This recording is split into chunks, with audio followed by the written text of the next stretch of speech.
Okay. Can you see us? Not yet. We will. Okay, yeah. Go to Go to what? is it creator content on the right? One of the creator buttons. Don't look at me that way. We're only friends. You know that, right?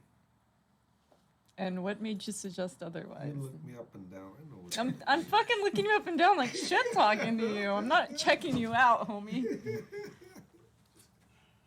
If you live closer, then maybe. Yeah, it's rotated. You wish.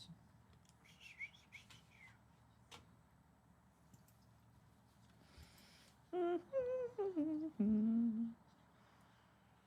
right, it's gonna pop up and you'll see it. So All right. let me get the show started. We got 1 minute. How long is the interview? Oh shit. Like 3 A hours. full hour? Two, maybe. Depends. If it sucks, then we'll stop. Yeah. That's how I do it. It's like it's pretty scheduled for much 2 hours, and then if it sucks, then we just stop. Damn it. We'll figure out something to do for 2 hours. I got it. It's all right. Dude, I'm sitting next to Mana. All I have to do is look at her legs for 2 hours. I'm fine. There's bad radio, good radio, and chaotic radio. In that order.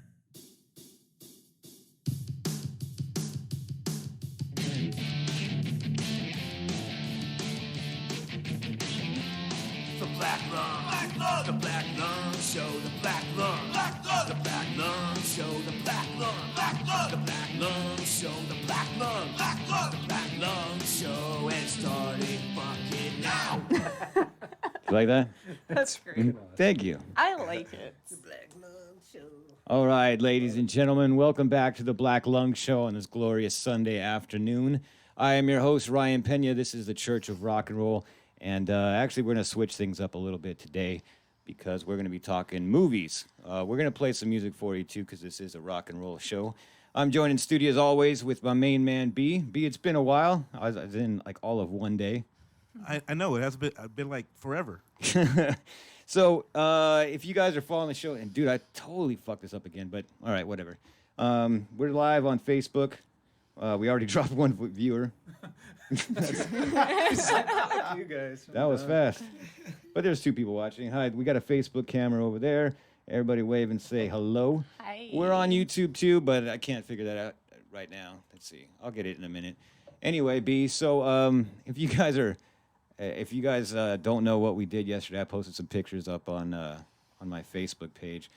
I was driving to the studio a couple weeks ago, and I was going to interview my friend Ho Dagger from Mono Deluxe. And I got a call from my friend Bill that owns Dr. Strange Records, and he was like, hey, Ryan, I need you to call my friend because they want to use a studio to shoot. And I'm like, shoot what, like a television show or something? And so it ended up being a hip-hop show, growing up hip-hop. So B and myself were here in studio yesterday, and we're on this new reality, well, not new, I don't know what season it is. Is it? Second season for New York. They're on 6th season for the regular one in Atlanta. There's a whole bunch of crap. Yeah. All right. So in 6 weeks, you'll see our faces on a reality TV show, growing up hip hop, of all the fucking things, right? You know, it's gonna be awesome too because none of my friends are gonna call me and be like, "Hey, I saw you on TV." Not one, you know. Like, anyway, but we were training or helping Flavor Flav's son Will on how to do a podcast, and his first guest was OG Hispanic rapper or Chicano Latino, whatever they call us this week, Kid Frost. So that was pretty fun and weird. So you can see us on Growing Up Hip Hop, and we'll see what else happens with the studio. It sounds like we might be doing some more filming in here for some more television and stuff. So before we get to my esteemed guests, and actually what's really cool about this is that not only we're going to be talking about movies, but I'm going to be talking about movies with some of my best friends. Sometimes I interview, I always interview musicians. Sometimes I know them, sometimes I don't, but these are people that I've grown up with and are actually like my best friends in the world. And we're going to have some fun. We're going to play some music. I brought some records, like I always do, but this time we're going to play some soundtrack stuff. But first, since we were interviewing Flavor Flav's son yesterday, and I was on the opposite side, this is This is Daddy's chair right here. This is where I sit. And it was a little weird. But we're going to start off with playing some music. This was actually cool because yesterday, and you'll see it on the TV show, yesterday Will and Kid Frost were talking about brown and black relations, which is kind of funny because there's a brown guy here and a black guy back there. And yeah. Are you black? From the waist down. Yeah. Whoa. Damn, right off the bat. Here we go. So glad we're streaming on Facebook and YouTube. All right, children. Anyway, this was back in the day, Public Enemy, which I consider, kind of punk rock because of the politics. Public Enemy, and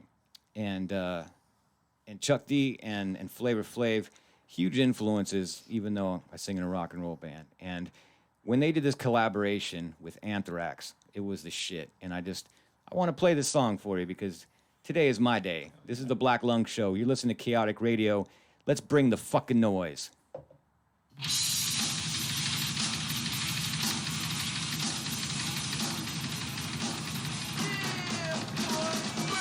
How low can you go? Death row? What a brother, no. Once again, back here's the incredible rhyme animal, the uncannibal Public Enemy #1. My bull said freeze, and I got numb. Can I tell him never had a gun, but it's the wax that the Terminator X1. Now they got me in a cell, cause my records they sell, cause a brother like me said, well, Farrakhan's a prophet, and I think you wanna listen to what he can say to you. What you ought to do is follow for now. How will the people say? Make a miracle. I'm the lyrical. Black is back, all in. We're gonna win. Check it out. Yeah, yo, come on. Here we go again. Bring the noise. Turn it up. Bring the noise. Never batted and back, cause a brother is mad and mad at the fact it's corrupt like a senator. Soul on the road, but you treat it like soap on a rope, cause the beats and the lines are so dope. Listen for lessons I'm saying inside music that the critics are blasting me for. They'll never care for the brothers and sisters right across the country has us up for the war. We got to get them straight. Come on now, they're gonna have to wait till we get it right. Radio stations like question their blackness, they call us a black, but we'll see if they'll play this. Turn it up. Bring the noise. Turn it up. Bring the noise. Get from in front of me. The crowd runs to me. My DJ is warm. He's I call him Norm, He can cut a record from side to side. So with the ride, the glide to be much safer than a suicide. Soul control beat is the father of your rock and roll. Music for what you for which and you call a band. Making the music, I'm music, but you can't do it, You call them demos. But we ride demos too. What you gonna do? Rap is not afraid of you. Beat is for Sonny Bono. Beat is for Yo Bono. One the MC for the DJ couldn't be a band. Stand on his own feet. Get you out your seat. Beat is for Eric B and LL as well. Hell. Wax is for Anthrax. Still like your rock bell. Ever forever. Universal and will sell. Time for me to exit. Terminator exit. Turn it up. Bring the noise. Turn it up. Bring the noise.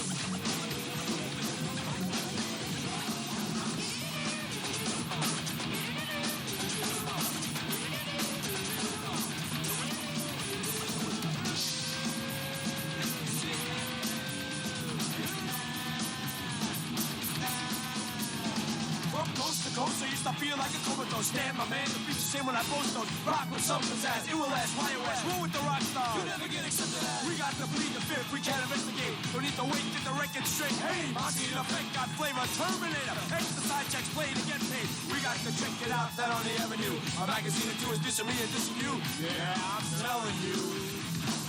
Yo, I got white shit. Yo, Chucky, where are you?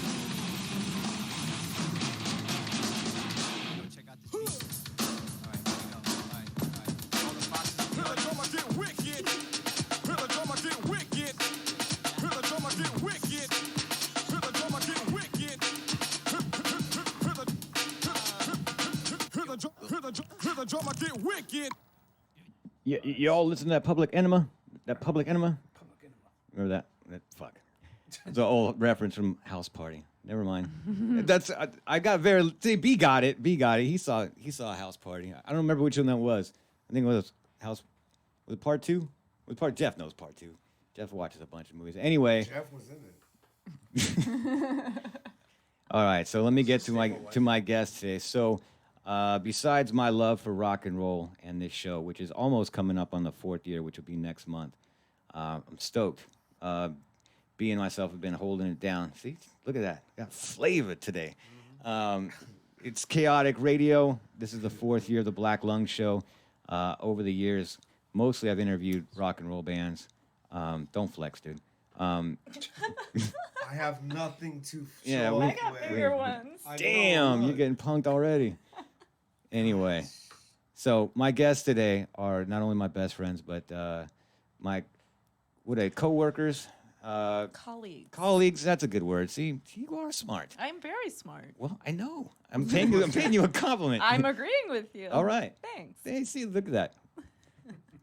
This is a collaboration right now. I'm not saying shit, man. Good. She'll fuck me up if I say anything. Anyway, let's do this because it's weird when I have to interview my best friends that I've known forever. I already know the answers to a lot of these questions, but I want the audience to get to know who's here. So starting on my left with Jeff, just introduce yourself, tell him your name, and let me say this: we've all the 4 of us here, just worked on a feature-length film called A Gunman's Curse, and that's what we're going to be promoting today. And we'll be talking about how we did it, which is kind of a punk rock story because it's when you make a movie on a limited budget, and I'll just say that a limited budget, you got to punk rock a lot of shit. No, you mean no budget. What's that? No budget. What? All right, dude. Very limited.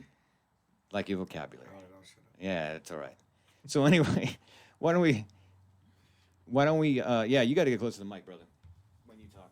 But Is this better? yeah, thank you. Okay. Starting with Jeff, just tell him your name and what you did on the film. My name is Jeff Clayton, and I was hired to do the score for the movie, thankfully. It was an awesome experience. It was amazing. First time ever. Yeah, Yeah. go ahead. I'm the writer-director, Ezekiel. I had the privilege to work with many talented, creative people on this film. It wasn't difficult, but it took a lot of time. And the one thing I want to say is I'm very proud of everybody that worked on the film, including everybody in this room right now. You just got to Ryan- introduce yourself for a I second. know, no, I'm going We'll- to talk. we'll- I'm taking my time. Ezekiel, Ryan Pena is a producer. Ezekiel, can you do me a favor and turn that microphone to the side so we can hear you? Can you hear me now? There you go, champ. Is that the way it goes? Yes, sir. Do I have to repeat everything I said? Okay. No, No, you're fine. no, All now, right. now you just No. So I want to say the people in this room, Ryan Pena was a producer on this. He was involved in the whole project since maybe like 6 years ago when we were trying to do it. And then Jeff came along as a producer and he knocked it out of the ballpark. He really made the movie sound very unique and beautiful, and I love you for it. And then we have Mana here who plays Sybil Vane, who wasn't just an actress, she was also the makeup artist, and just all around beautiful people to be around with. And thank you so much for being part of this motion picture. Well, you just stole my introduction. Oh God. Now what am I supposed to say? I'm Mana, and I am what you said I did. Always taking the spotlight easy. Why not? Well, since you want to talk so much, why don't we got to give the listeners a background. So this was your project. This is what you wrote, and why don't you tell the listening audience, how long you've been doing movies, how long you've been writing, and how long you've been directing. I've been a writer for 22 years. I'm a member of the Writers Guild of America. I'm a signatory writer. I work as a signatory writer mostly with the studios. I do assignments and sometimes I sell things on spec. And as a director, I'm an independent film director. And this is my second feature film that I have directed in the last 10 years. And the only thing that I can say is with this film, the stars really aligned because there was no way it could have been done. There was no way. And everybody was free at the time. We just made some phone calls and everybody was like, yeah, let's go ahead and do it. And we did. And it's been almost exactly a year as of now since we started. Really? Yeah. Damn, time flies. It's Really? crazy. That's crazy. I was looking at my times on the last piece of music that I did, and it was on 3/19, 2018. So it's been almost a year. Wow. So- It's been over a year. So Wow. before these crazy cats go, let me tell you the background of the story. So this started with a screenplay that I wrote called House of the Smoking Guns, right? Yeah. And House of the Smoking Guns got produced by a director in Spain, Victor Piceno. Great director. You know him. He did one of your music videos. And so he did House of the Smoking Guns. And the whole idea was about doing an outlaw story that has to do with curses and stuff, kind of like Pirates of the Caribbean, right? Very fantasy, very. It's not a historical view on what a Western would be. It's a fantasy. And so then I wrote Pistolero, which is an extension of what House of the Smoking Guns was. And then we sold it to Albert S. Ruddy, who is the producer and Oscar Award-winning, awesome, legendary guy. I don't know how to describe him for The Godfather and $1 Million Baby. And it came to a point where there were so many people involved. I'm not going to name drop who was involved because it's too much, and because I want to get into what these people have to say. And I told Albert Ruddy, I said, I want to direct this movie. And Albert Ruddy says, all right, kid, he says, show me what you got. Show me how you can bring your screenplay to life. And so we just got up and did it. And everybody was around and not busy. And I don't know how to express how this came, because this would have been a very expensive movie. But see, the expense of the talent of all the people that they came in with their creative abilities is priceless to me. And I just want to say, hey, last thing, we're going to be playing at the Mega Fest, AOF Film Festival. Thank you to Mr. Del Weston. And we are nominated for some awards. And so let's see what happens. And it's great to be a part of all of this. Okay. Yeah, that was really, really nice. Do you want me to keep going? Not yet, I can ask you some questions. All right. It's all right. All right. All right. Touching me. I want to keep touching you. I don't know why. Oh my God. All right. So for everybody watching, he is a director. He's a writer of this film, A Gunman's Curse, which I guess we started a year ago. Time really goes by really quick. I was brought on as a producer. I've known this guy since I was in college, which is, over 20 years now. And that's a weird thing, like how fast time flies. My brother, Jeff, over here, when I was asked to help find someone that could score the film, he was the first person I thought of. I've played in bands with this guy over the years.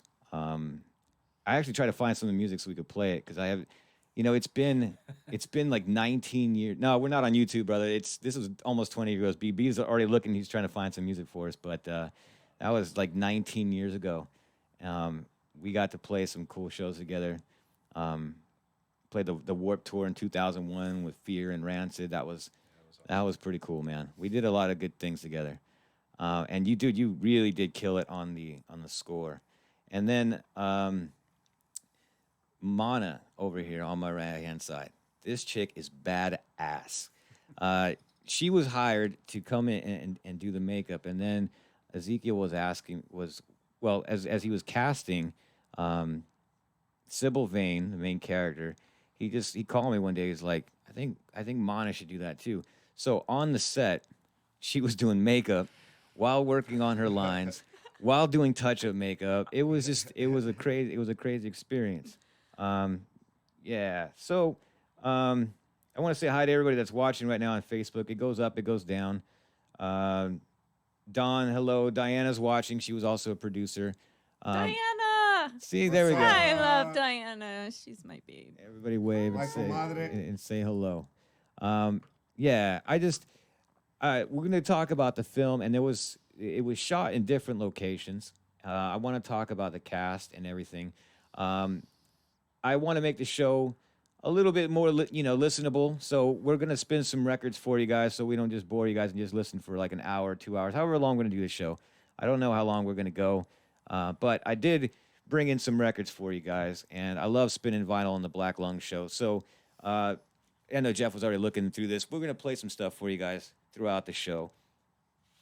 So as we're getting the party started, I found this. This is actually my most prized record. Dutchie was actually mad at me because he was like, "Why are you showing that record? Why don't you open it up and play it? Because it's a fucking limited edition picture Let me disc. see, let me see. The Return of the Living that's Dead." my favorite movie. Right. See, that's what I'm talking about. And so I brought records from soundtracks, and we're gonna play some of the soundtrack from A Gunman's Curse, original music composed by my brother Jeff here. But right off the bat, I brought in this record because everybody that knows me knows that I'm a huge horror fan. Yes. So we're gonna play some music from this album, but I'm not fucking opening it because you can't find this goddamn No, record. don't open that. No, I'm Don't not. open So that. this record, I found it just the other day at another store, and it was like $120, and I was like, "Fuck that!" So I went through the record collection because on this album, you got the Cramps, TSOL, the Flesh Eaters, 45 Grave, 45 Grave. Yeah, right, Graves. So I had to go through the record collection, and so I pulled out my own 45 Grave record that's already open. And this is a song from Return of the Living Dead. This should bring back some memories, old 1980s horror And you film. have a big spider tattoo. I sure do. That's very relatable to what we're talking about. Thank you for the comment. And the needle hits the record. We're going to get the party started. It's party time, 45 Grave. You're listening to the Black Lung Show on Chaotic Radio. That's the most punk rock movie ever. Hell yeah.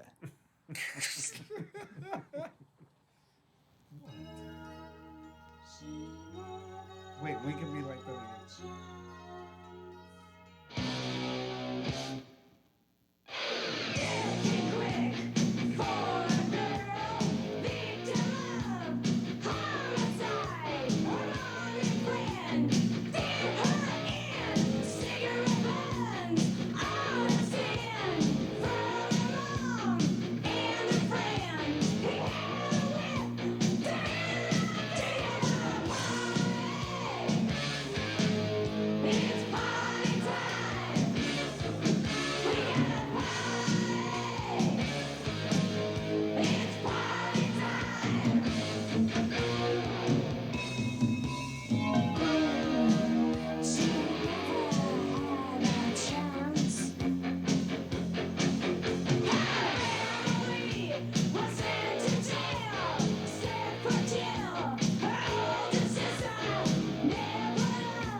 All right. Party time on the Black Lung Show. Thanks for everybody that's checking us out on YouTube and on Facebook Live. See, we got some more people checking us out. Hey, Brian was watching from the Cadillac Tramps. What's up, Brian? Well, he's got a new band now called Blind House, which I got to get them in studio here. Don White, my brother. How you doing, my friend? Diana, one of the producers on our film, is saying hello. Diana. Oh. Are we going to do karaoke? She hates when you call her that. She loves me though, so I can. All right. So we're back here with the director, the actress. She's The punking composer. me on live. All So, right, Yeah, what's different about that? that's fine. I'll take it. So we have we're gonna get to we shot this film on 2 different locations in 2 different states. Well, multiple locations, but in 2 different states. Yes. And so we know some of the actors are going to be calling in. You can get your phone out there and text this number to them. I got it for you right here if you want to. I know Cliff couldn't make it in today, so I'm holding this up for anybody watching on Cliff. Facebook Live. The phone number is area code 909-323-2626. Okay, you guys got that? Write that shit down, I don't think they and then you can see call that. us. Oh, what? It's backwards. No, that's on YouTube. This is a Facebook camera. Oh, okay. So Facebook. That. Anyway, now we'll go to the YouTube camera. Go ahead, read that off for me. I can't see it. 909-323-2626. I love your voice. You should have your own show here. 909 what? 909-323. 2626. There you go. I'll Wait, let me co-host. see it again. Yeah, you should. I will. All right. So also on that note too, if you were tuning in the beginning of the show yesterday, B and I were we're helping train some people on hosting. Well, some people. We were training Flavor Flav's son Will on how to start his own podcast, and he did a fucking fabulous job. I can't wait to actually listen to it. But we're also here in studio. I got the punk rock thing on lock, people. Dutchie and I and Greg. But if you guys want to do your own show, we're willing to have you guys come in here and train. If you guys want to do some nerd talk, Ezekiel, Star Wars, that's all you, buddy. You guys can give us a call, look us up, hit up me or B if you want to do your own show. If you ever thought about it, we're waiting for some of the actors to call in. Hey, Sam's watching from Fang. What's up, brother? How you doing? Hey, Sam, I got something to tell you. Today is 57 days sober for me. I'm still doing it. Thank you. Good job. Thank you. Got my fucking water here. Proud of you. Thank you. It's a little boring, but I'm getting used to it. I'll be a year at the end of the month. Damn, congratulations. Yeah. That's amazing. Thank That's you. good. That's Thank good. you. Great. Way to go, Thank girl. you. So on that note, how has it been going for you? Surprisingly well. Really? Yeah, I just replaced drugs and alcohol with art. That's a good thing. The more I create, the less, trouble I get into. So as long as I'm busy and I'm creating stuff, then I'm actually okay. So real quick, because I saw this on Facebook post that you did earlier today. You're looking for some people to help you out with a shoot or something, right? Yeah, so I got ADD, so I got to get this. Make sure we plug this before we get back into the thank film. you. You're No, I welcome. appreciate that. So going on the whole addiction and mental issues thing, which we all have. I mean, as artists, we're all like fucking crazy. A little bit. lot of it. Yeah, shut up. You shut up. I love you, Reese. No, but so what I am starting to do is bring more awareness to addiction and mental health, because I notice that we tend to just throw people away when they are suffering, and they're just like, oh, he's homeless, he's a drug addict, blah, blah, blah. You can't save him, this and that. Yeah. But and people don't talk about it. And the funny thing is, most people I talk to in this industry and who I come across actually do have major issues, either with depression, anxiety, or addiction. Yeah. And nobody talks about it. It's like this dirty little secret. Like, you don't want to admit that you're depressed. You don't want to admit that you have an addiction, or you're sad, or you want to, wake up and don't want to get out of bed. People just keep faking it and like pretending they're okay when they're not. So, and then you see it every day. Artists, they just keep committing suicide and stuff like that. So I am starting to develop something to bring more awareness and attention to and normalize it, and like make merchandise, make shirts that focus more on mental health, and make it okay for people to be like, hey, you're sad and depressed too, me too, let's talk about it, and just get it out there. And then I find more that when people talk about it, they feel better. Yeah. I think for most people who suffer with these things, like isolation, and people tend to isolate and not talk about it, and then they feel like there's no way out, and then they wind up killing themselves or like going back into their drug addiction and things like that. So I don't know, it's like a big kind of dream for me, but I figured why not take a step and try to bring more awareness and more attention and normalize it and not make people feel like shit for feeling like shit. No, that's a great thing. And as we were playing that song, I just announced too that we're going to be doing, having some shows. I actually was talking to some of my musician friends, and I want to get some people in there because there's a lot of punks in recovery. Yeah. And it's even therapeutic for me even talking about it on the air because, Right. 27 years of living the rock star life. Yeah. Didn't get me to where I thought I was going to be. So here I am working on it myself and admitting it on air too. And the whole depression thing. But anyway, I don't want to bring you guys down today.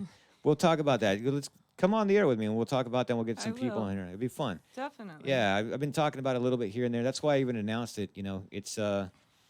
I'm glad you did, because it's crazy, because sometimes I'll post something about me being like, oh, you don't always have to pretend like you're happy, and like, I felt like shit today. And I get messages, like tons of messages of people being like, thank you. Now I feel okay about saying that. And that is what kind of sparked it for me about like, hey, what if I can make 10 people feel like okay about themselves with one little Facebook post, imagine what I can do to the world if I put it on a huge platform, Well, we can work on that together. Like I said, I did an episode of the Black Lung Show a few weeks ago with Sam from Fang, and he's been sober for years, and so he's actually watching right now. I think if he's still watching.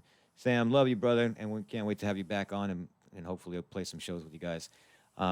But yeah, we'll definitely do that. And if you guys are depressed, you're not alone. Trust us. You're not. You're not. I'm at all. depressed like every day, but it's all good. It comes and it goes. But I think you have to acknowledge it. I think suppressing it makes it linger longer. Yeah.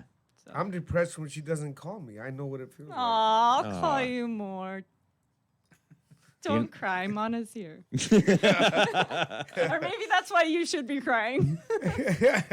All right. That's the problem with social media, though, right? Well, like you were talking about with the posts, everybody's posting themselves having such a great time. all the time. Yeah. And it gives the impression to other people that like everybody's life is so much better than theirs, And it's and it not. really kills them. And I pride myself in being like, if people who follow me on Instagram, I'm Inked Outcast, by the way. If you want to follow me, I post stories all the time. Like, man, I just want to freaking blow my head off today. Like, shit sucks, And then why not be honest? Up there? yeah, it's like I'm so over this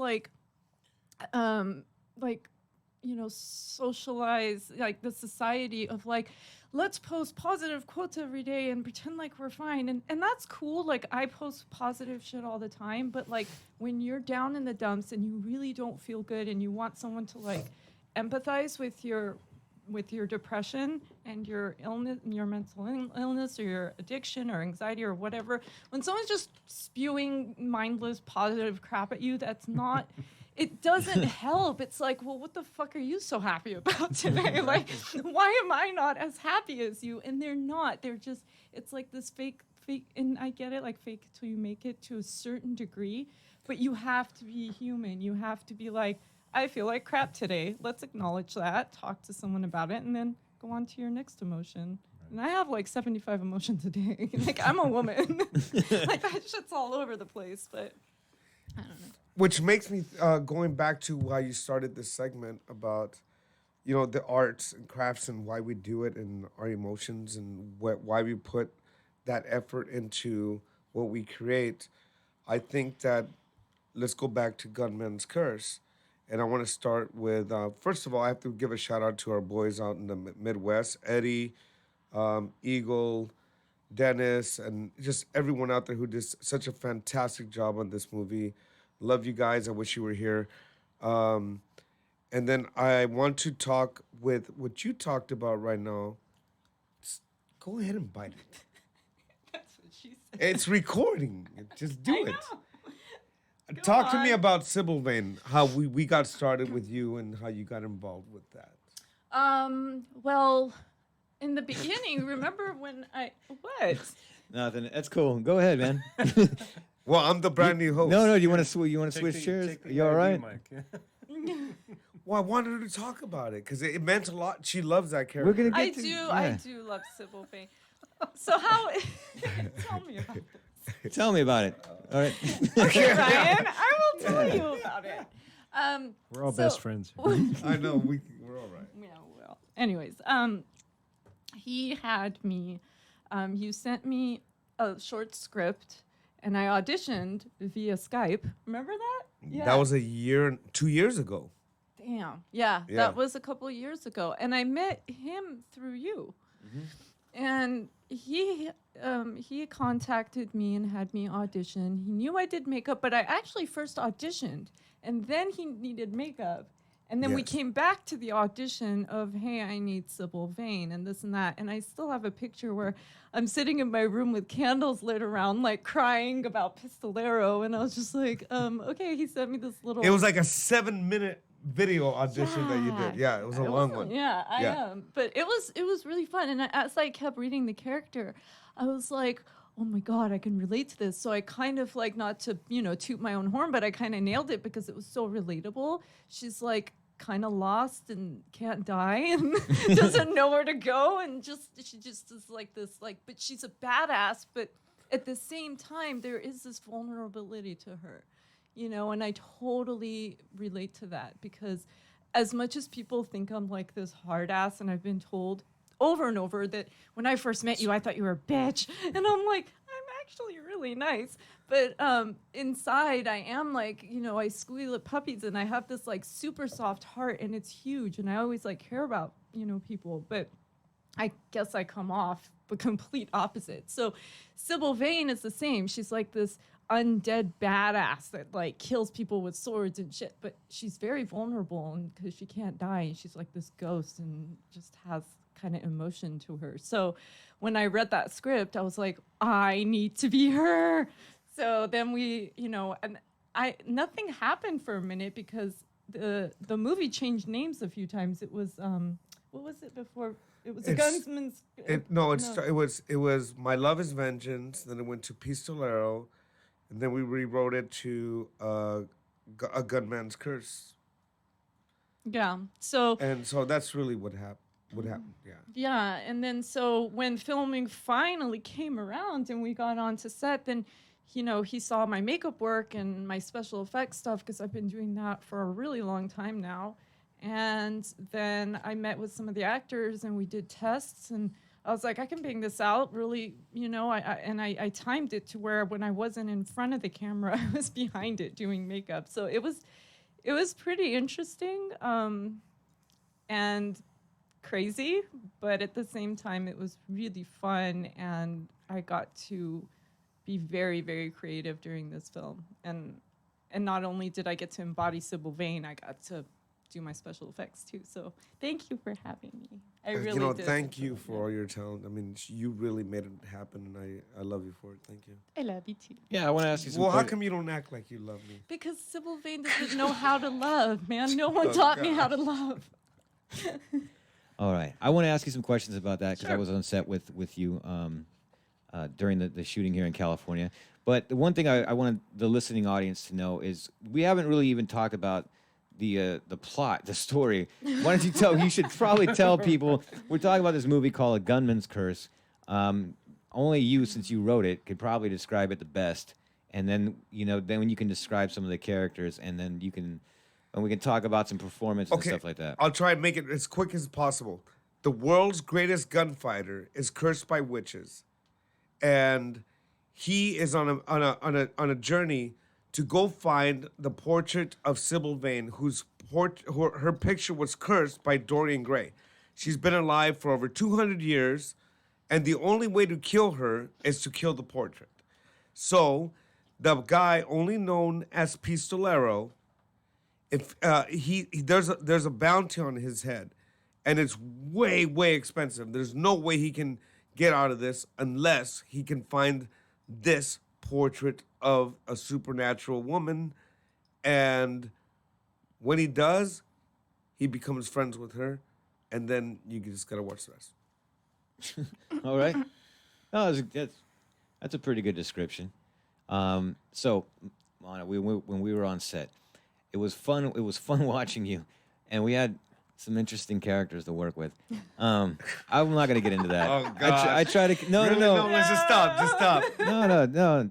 Look, I know what she's about to go. Where I'm she's, not no. Relax, dude. This is a Black Lung show. I try to keep it positive. I try not to talk too much shit. You know what I mean? Because we were just talking about that. You know, people with issues. You know, they have a tough road to go through. So we had to deal with that. We didn't really have to deal with weather. The weather was pretty nice. It was a little cold towards the end of the set, but she was a warrior up on that hill. yeah, because you almost That killed was her with good. the How fucking did you drone. do that? How'd you do that? When I'm in character, nothing. I could be like half dead, you know, like freezing. Nothing. When I get into character, nothing can stop me. So that was I'm like, you can't ruin the shot. The show must go on and all that other We had her on the top of like some little canyon thing with a drone coming this far from her that could have probably split her face in half. It was closer than that. And we're all wearing big coats in the middle of the night cold, and she's wearing this little thing, and she just never complained. Awesome. That would have been pretty nerve-wracking having that drone. right in the That middle of your drones fucking scare face. the shit out of me, and I don't know what it is about them. They just freak me out. It's the noise. It's like it being close. The fact that it can split your face open. You know, all these factors. But I'm like, I'm trusting this guy with my life because I'm model too, and I'm like, okay, well, there goes that career if I get fucking shoved in the face with a drone. But yeah, I mean, I put my full trust in the crew, and you have to. Joey's watching. What's up, Joey? Who's Joey? The gambler. Oh, Joey. What's up? Joey! I did his makeup too. I made him look half dead. That wasn't so hard, was it?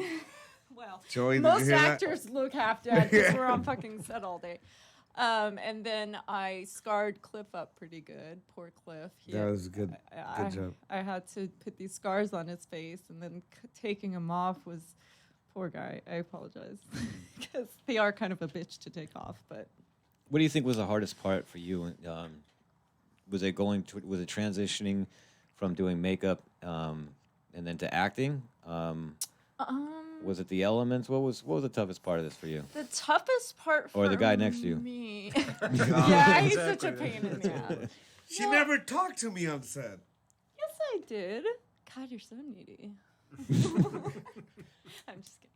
No, I love the crew. To be honest, for me, it's more tough when I'm on a set. Sometimes I get hired to just powder people, and I'm just like in a trailer all day for like 10 hours. I get a bunch of money, and I just powder people, and I get more tired doing that than like wearing 5 different hats and special effects on 5 people than jumping in front of the camera and this and that. I actually enjoy being more busy because then I don't feel as bored and tired on set.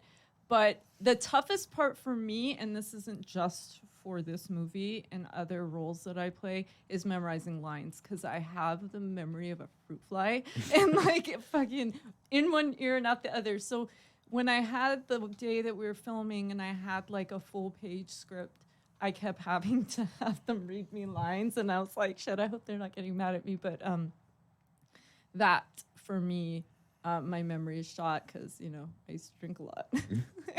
And so I'm sober now, and it's getting better. But yeah, memorizing lines is always my kryptonite. So that's why when I do music videos, it's nice. I don't have a single line. I just stand there and look pretty. Hey, but I don't remember. I don't remember that. I remember when you were when the camera was striking, when the camera was striked. Thanks, B. You did know your lines. You were on spots. Well, when we were filming... So I didn't. I mean, it was very natural. What was coming out of you. Well, I faked that shit really well then. Well, I then guess. you're a damn good fucking actress. How about Thank that? you. Well, when it was me and Pistolero, and him being in Chicago and me being in California, me pretending for him to be there, that's when I kept forgetting. And I had somebody else reading me lines. That's when it kind of like got really kind of tough. But we pulled it off. And I think that that's one of the best parts of what we did was a lot of the actors weren't together. Yeah, that's They that- weren't if in you, the same shot. They were right. states away. Yeah, I agree with between the continuity that we got with the cinematography to make it look like you guys were right there next to each other when Yeah. it was filmed across this across the country basically. And That's it's so crazy. hard. I mean, it's you might as well be working with the green screen, right? Yeah, You know, you have some stupid guy that's not in character feeding the lines Yeah. of Eddie, and you have Stupid guy. Are you Was that referring to you? me? Yeah, it was. actually, it was him and Ryan. it was Ryan. I think it was Ryan. Yeah. But no, it's, it is. harder It's to so stay in difficult. character. Yeah. But if you watch the movie, a lot of times when I'm talking to Pistolero and he's shooting a gun at me, we're in two different Yeah, two states, different and you would states. not even know it. Like, and I think that's amazing. Like, Right. the And that's a testament to not only the Editing. performances, but the editor. And, yeah. but Ezekiel too for Well, being able yeah. to get the Well, no, the no. continuity together. I'd have to defer to. Thank you very much to the cinematographer out in the Midwest. That's what I was talking about. John Wesley Norton and our producer and cinematographer here in California, Ezekiel Matthew Mr. Willis, Willis, yes. for scientifically figuring out how this was gonna work. So Joe is saying, tell Ezekiel, the gambler says hi. How did tell for everyone listening on radio, describe some of the characters because you had a very interesting assortment of characters. You wrote a lot of very distinct characters. I guess that'd be the best way to say it. So Joey's character, the gambler, and he did it. There was some really really good performances in this movie. Well, a big shout out to Joey. One of the things that maybe a lot of people don't know is Joey actually is an Academy Award winning actor. I met him through a very good friend. And when he came on board, it was instantly something where he understood what the character of the gambler was, which is somebody who is manipulating all kinds of parties. He knows that there's supernatural aspects here, that everybody's after the priceless portrait of Sybil Vane. He knows that the Pistolero is the greatest gunfighter that ever lived, but he knows the weakness is that he's a fucking alcoholic. And he knows that Sybil wants to die even though she can't. And so the gambler is there to, Stir the pot. I guess, yeah, like he said, stir the pot and get it going. He's an instigator. Yeah. Right. Go ahead. You know, Joey No. was. I remember being on the first shoot over at Green Spot, Yeah. and Joey was sitting with Bradley and a couple other guys. Bradley Randall. Brad Randall, and he wasn't in costume or anything like that yet, but he was just hanging out. I didn't know who was who, and we're sitting there and we were talking, whatever, and when it came time to shoot, he got up and started performing, and I remember thinking to myself, this is not the guy that I was looking at earlier today. You know, he's completely in character when he's on when the camera's rolling. You know, I didn't even recognize him, and I think that's what separates the the good performances from the bad performances. You know, it's like he was just a completely different person. I didn't even know he was in the film until I saw you guys shooting him, and I was like, Yeah. oh, I think I told you. I was like, oh, dude, I was talking to him for like a fucking hour. Yeah. You know, I didn't know he was the gambler. He doesn't look like the same guy. You know, and that's what impresses me, the way you're able to just jump into that just like that, you know what I mean? And almost change the way you look. You know what I mean? It's like not just the way you sound or the way you act or whatever, but like it almost changes your face in a way. It's crazy to me. You Well, know, that's that's an amazing guy. That's you know? attributed to Damana's her makeup. He completely didn't even look like the same guy. Right. Yeah, that was really cool. You had a second unit. Well, I wouldn't even call it a second unit. You had a whole another cast shooting in Chicago. Yes. How did you orchestrate that? How did And that Well, must have been. And you got to get close to the mic. Yeah, man. I am.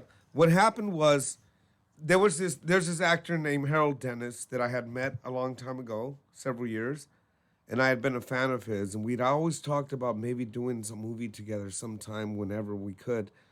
And then he worked with Eddie Mahana, who is two thumbs up, one of the best actors I have ever met. I saw one of his movies called The Pride, which will be playing at the Del Wesson's Mega Fest in Las Vegas. And I saw Eddie's performance. I thought he was great. And then I saw Gabia Guzescauti performance in it. I thought she was amazing. And then we all got together. And then I met their producing partner over there named Kenny Lone Eagle. Who's actually watching right now on Facebook? Hey, Kenny, how you doing? Kenny's awesome. If you guys are watching the Black Lung Show page, I just posted the call-in number if someone wants to call in and ask some questions. And B, dude, if you got any questions too, I don't know if you've ever shot a movie. It really fucking sucks. To be honest with you, like it's so much. Everybody, what? Why are you laughing? It's fucking hard, right? It's like hard. everyone It thinks is. that it's like this glamorous fucking thing, and it is so not. It's fucking. It's a ridiculous amount of work. If you like sleeping, do not. Oh, we got a caller coming in. We got him. You got him on the line, B? All right, go ahead, caller. You're live on the Black Lung Show with Ryan Pena and the cast and crew from A Gunman's Curse. Hey, this is Cliff Orchard. You guys here. Hey, Cliff, how are you doing? Oh, it's My buddy. What's up? How are you doing today, Cliff? It's Jillian Black. Pretty good, man. Just drove in from New Mexico. Just pulled down right now. So, yeah, been good. How you guys doing? Fabulous. Fantastic. All right. Yeah, we're having the time of our lives right here. Okay. Okay, fuck you guys too. Then. I am sitting next to Ezekiel. How fun can my day be, right? Gosh, could you stop? So You were the father character in the movie to me, and what I got from it was every time you were on screen, it was like you were the one that we wanted to like. You had that sense of security. I don't know if it's because you're old as fuck, but it's the. Wow. What he's trying to No, say it's is more you reminded were- him of his daddy.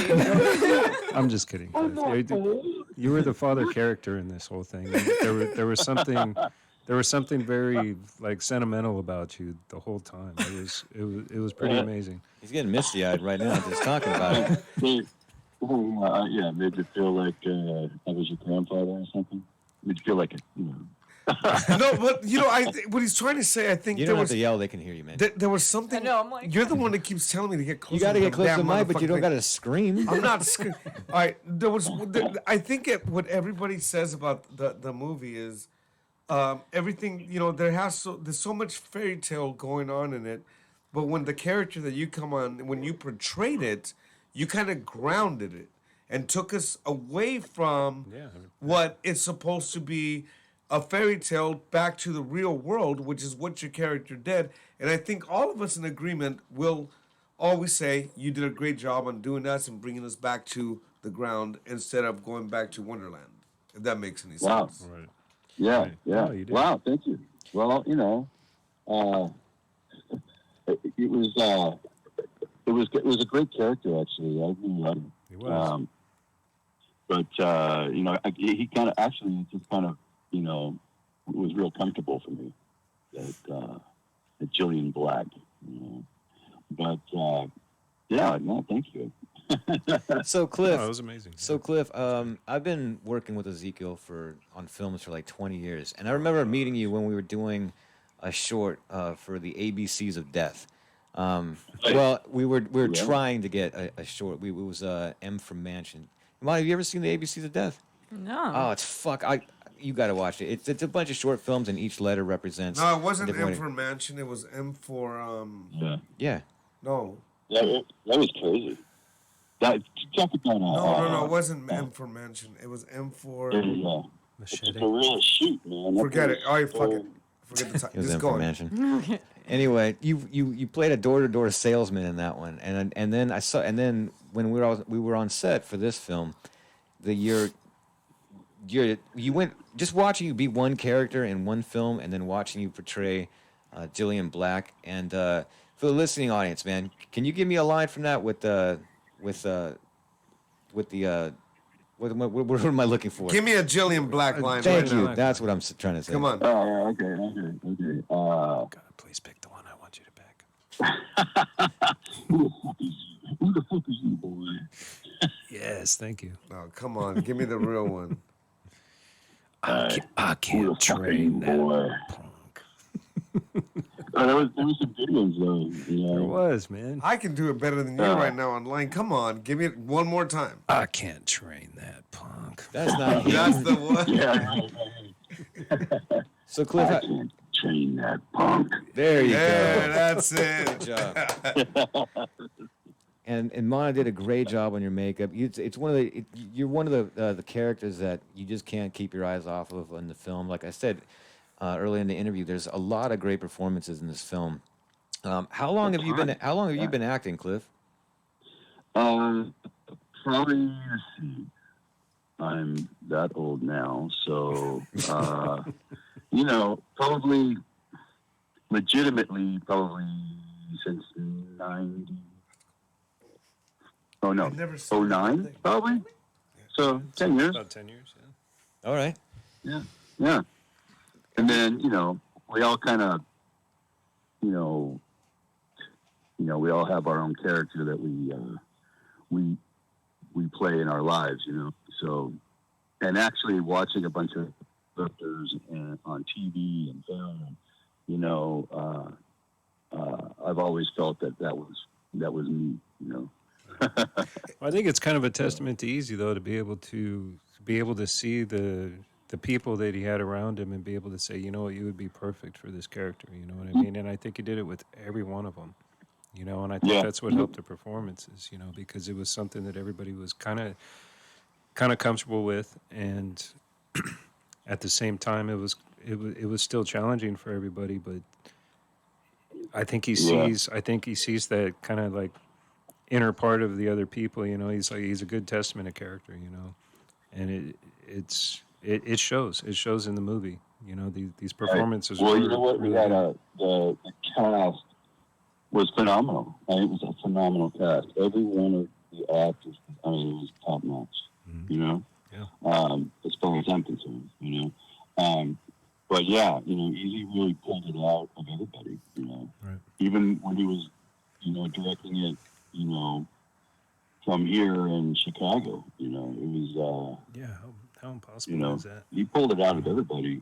It was great. It was a good time. Well, I'll tell you what. I think that the most fun thing for me for this entire process was it didn't feel like work. I think everybody understood the material, the story, and the characters.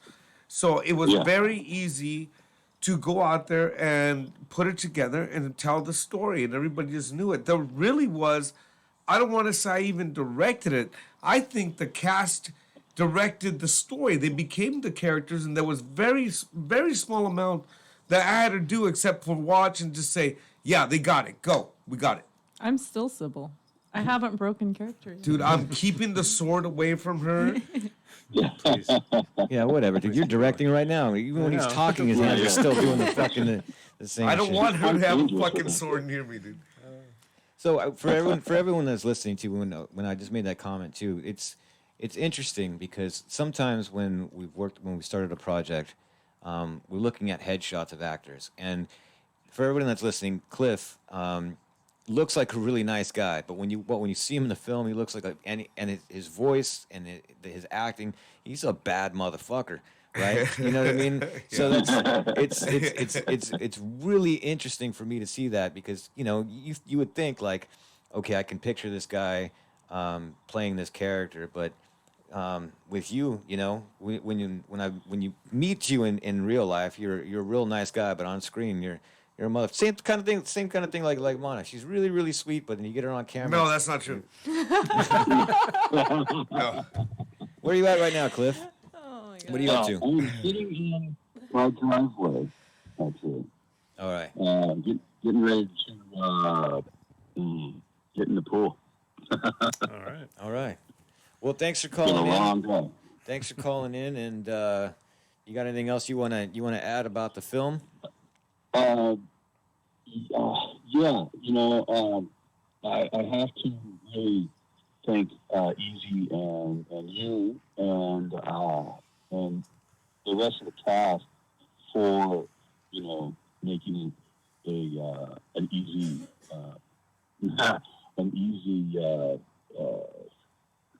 job. Like you said, it wasn't a job. It felt more like just we went out there, and just played around. Yeah, it was a good time. But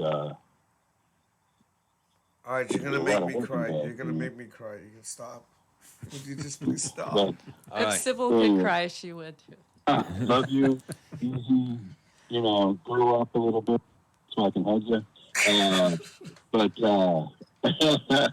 Ryan, I love you too, brother. Love you too, man. I will be talking to you guys soon. Sweet. All right, Cliff. All Take right. care, man. All right, get out of here. All right, so we got another call already? Nope, that one's dropped. All right, B, cool. So, still waving at everybody that's watching on the Facebook Live. Some people come in and out. Again, it's a little weird for me. I've said that before. Watching a bunch of people sit around a table and talk. It's not all that entertaining. So, what I'll do right now is, instead of just listening to us talk about a movie that you haven't seen yet, is there anything, Ezekiel, that people can check out on YouTube, like any kind of clips or anything like that, or was that just for us? The music video. No, there's the music video You for get up close there's to the the- music video that was written by Bradley Randall called Tattooed Pistol, which is the title song for the motion picture. Which I'm in. Nice. He looks all surprised. I was He about to didn't- say huh? that. Yeah. Well, you stole my line. I stole yours. Yeah, so she portrays her character as Sybil Vane in there. And the music video's there. If you go to Bradley Randall, if you YouTube BradleyRandall.com, I believe that's where you find it. Or just Bradley Randall YouTube. And he's got his page there. And not only that, he's got another music video called El Camino. Hey, B, can you look that up for me, please? Bradley Randall. And it's on YouTube. Tattooed Pistol. Tattooed Pistol. There you go. So while he's looking that up, too. Yeah, and Mana's Sybil Vane in there. She's got her sword again, looking all badass. I got to say, too, when I watched the video, our friend Ezekiel Willis, who's just been getting better and better as a DP. That's Awesome. That's director of photography for your layman. the Yeah, for the normies. normies. We sound He's amazing. now we sound like assholes. But Now we anyway, are. yeah. Cinematographer, DP, whatever you want to call him. He did an amazing job in this video. Any luck finding it yet, B? Bradley Randall Tattoo Pistol. Yes. Yeah. Yeah. Tattooed. Close. I think they got something. 54 seconds. No. It's No. got like over 10,000 views. It's like Does it 5 really? minutes long. Yeah, it's gotten a lot of views. He's doing good. Yeah, it's I amazing. could probably find Yeah. it. Oh, you're right though, man. Willis was incredible on this. I know he was kind of in the same boat that I was, just like starting something that he's never really done before, and he knocked it out of the park, man. He was so amazing. Just the coloring, the shots that he would get. I mean, fantastic. He's going to be a superstar. I know he is. I think I know so, and I'll tell you what, because I've known him for a long time, and I've seen him evolve with his craft and art, and I can't call him a cinematographer. I cannot call him an editor. I cannot call him a colorist. What he is, at heart, a real filmmaker. Yeah, That's good. he's got an eye for it, man. Yeah. He really does. So, for everybody listening, this is the cast and crew of A Gunman's Curse. You're listening to the Black Lung Show. That was the first hour. It goes by quick. But what we're gonna do is we're gonna stop talking for a minute, and we're gonna play some music for you. This is actually one of the songs on the soundtrack from the movie A Gunman's Curse. This is Bradley Randall's music video. The road was unkind. Red eyes was looking from every road. And now, I don't care anymore. Because I can't be stopped.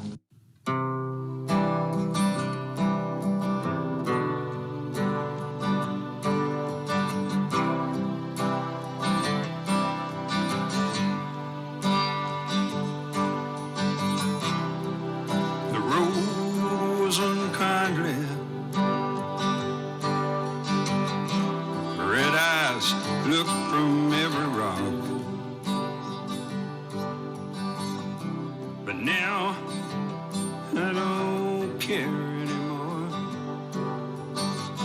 because I can't be stopped.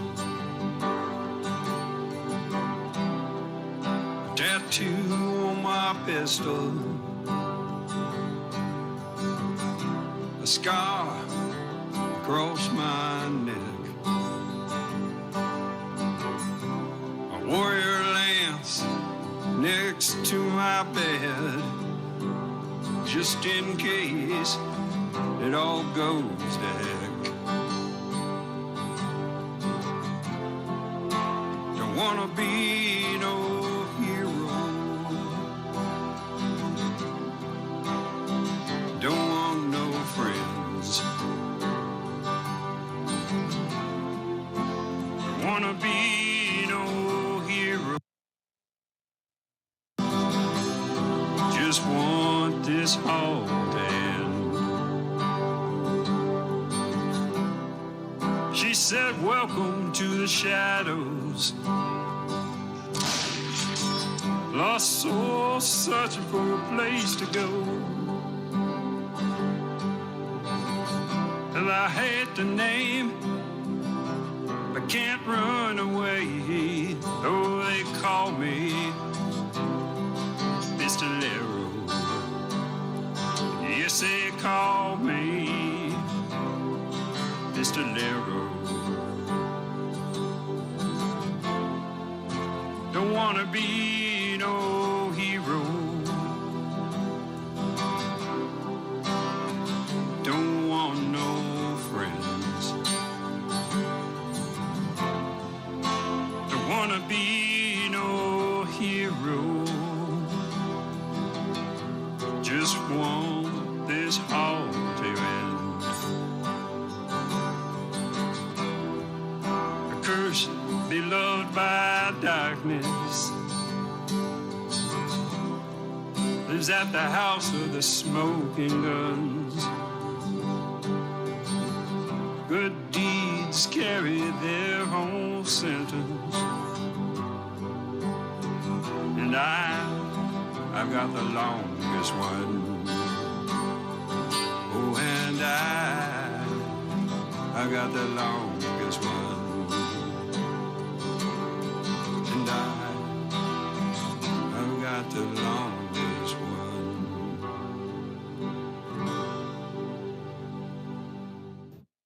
Stuck on this.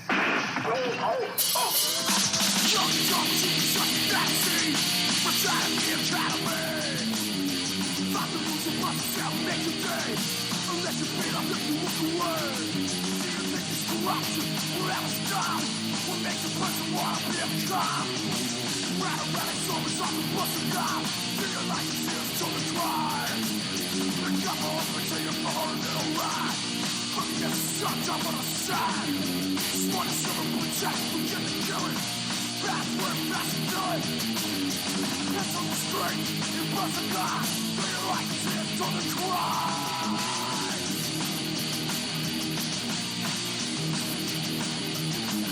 Go back to the sun, the drum, makes it dead. As you look back, what goes through your head? Something good for me.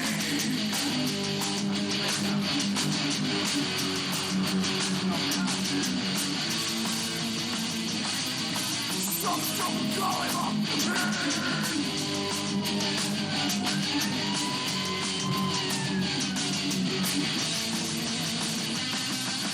Young jump to it just fancy. First night at the academy. Find the rules of buses and make the day. Unless you pay, I'll take a look away. You run it back to the sound of bus and die. Feel like it's here till the cry. Right around, I tell you for a little ride. But get sucked up on a side. Back to the suck, the job, makes it dead. As you look back, the ghost through your head.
riot.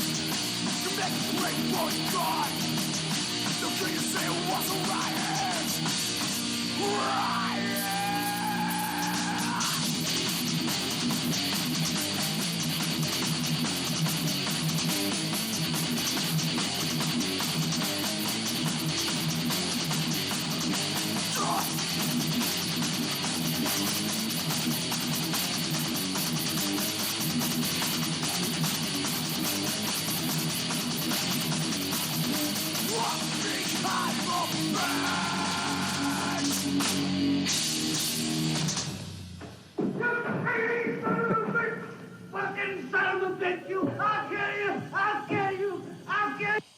Are you watching us, Mona?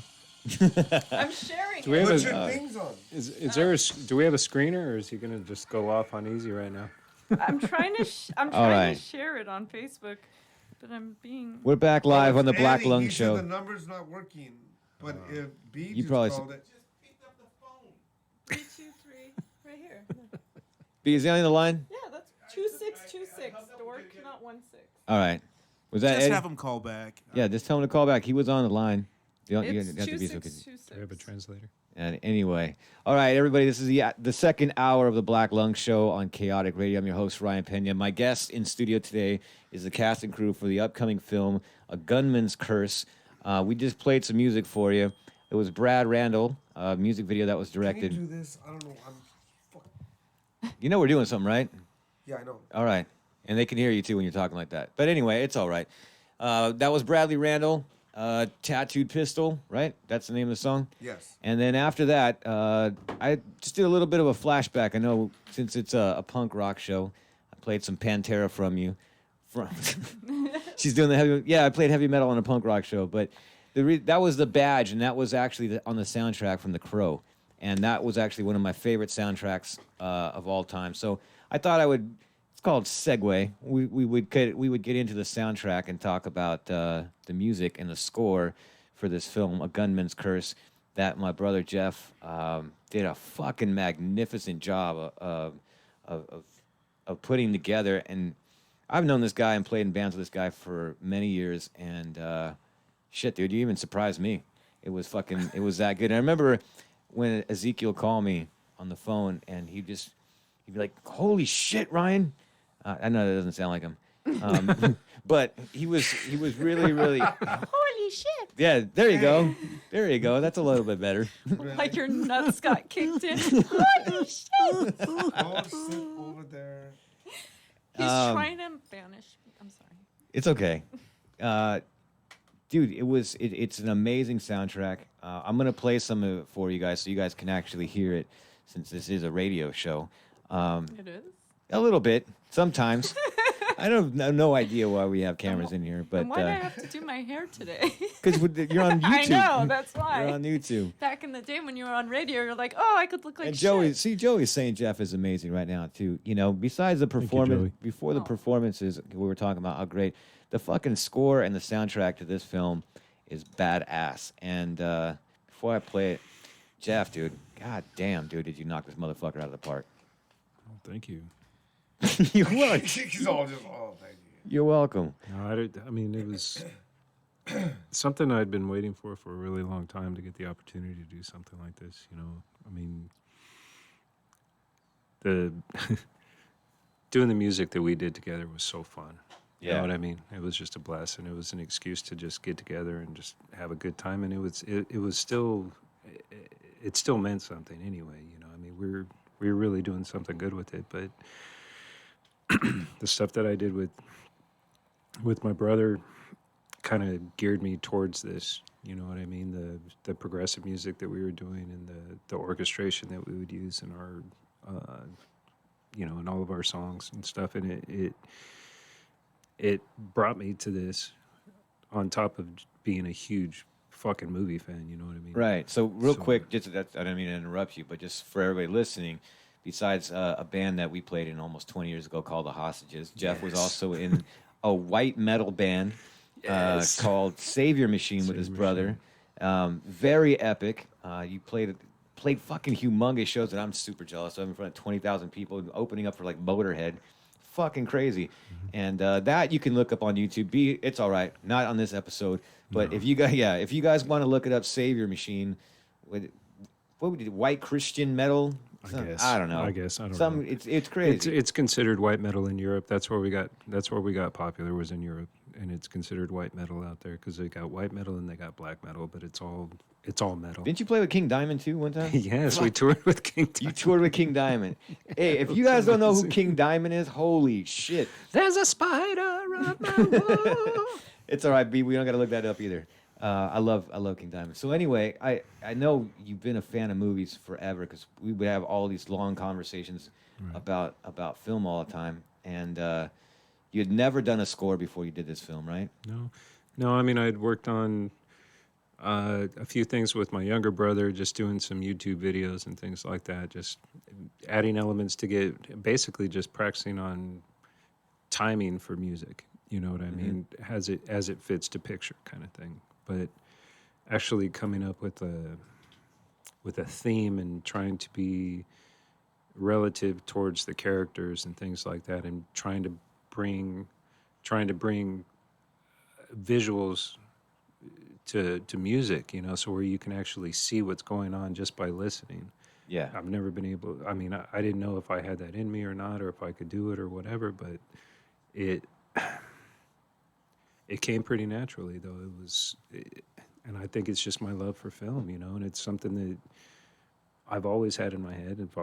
Since I was a little kid, I always paid attention to the score of the film, you know, and it doesn't hurt to grow up with fucking Spielberg movies, you know what I mean? And, yeah. And just being able to hear some of the best music and some of the best movies from the 70s, you know what I mean? And it just came natural to me. I don't know. And like Easy said, he made everything cinematic, and that's all I think about is it's got to take on another character. It's got to be another character in the movie. It can't just be music. It's got to be a character, you know? And that's how I approached it. You want to say something? Yeah, what I think is when you got to stop hitting that thing, dude. I'm gonna put your hands down. You can He's talk. like Italian. I know. He's like, hold on. So the thing is, when we talked about it, and you know, he had read the screenplay. He already knew who was cast and all this stuff, and he had seen what we shot, and his approach was, how do I bring this out off the screen? How do I make Sybil Vane feel like Sybil Vane without just seeing her? Can you put your hands down, please? You keep hitting. You're the mic. making me nervous. What the fuck did I do? All right, but that's really how it went. Remember that? Right. You were trying to figure out, how do I bring this character to life? If we turn off the screen, right? If we don't see them, how do we feel it with sound and music? Right. And that was the approach. And how did you feel about it when you first heard it? You know, besides what I just described to him, to everybody that's listening, when you first heard Jeff's music, because you didn't even know this guy, and all of a sudden you get this amazing score. And again, I'm going to play it for you guys in a minute because I want you to hear, like, this. When we talk about a film that you guys have not seen yet, you know, when you hear this music, you will see how epic it is. Well, yeah, fuck it. I would say epic. Well, I think that what happened was I found a symbiotic relationship with him. We both love cinema in the same way, and we understand each other. So it's sort of like we don't really have to say, how about this, how about that. We're on the same fucking page. Yeah. And that's when you have that type of relationship with other artists, then you just say, go. And that's how we do. And that's why I love this guy. You know, when he first came to me, he kept saying Harry Potter over and over again. He's like, Harry Potter the fuck out of this thing. And Did he really? But know what I mean. I didn't mean actual Harry Potter. I knew that. You know what I meant. Already. I thought he was going to say like Raiders of the Lost Ark. You said Harry Potter. I did say Raiders of the Lost Ark. It was Raiders and Harry Potter, but he kept saying Harry Potter more than Raiders. But it was Raiders and Harry Potter. So all it did in my head was say he wants John Williams. So he wants something epic, right? Yeah. But when I started seeing the visuals of the movie, I was like, I'm not seeing a Steven Spielberg movie here. I'm seeing, you know, ghosts and fucking curses and somewhat of a Western, even though it's fucking weird or whatever. And so,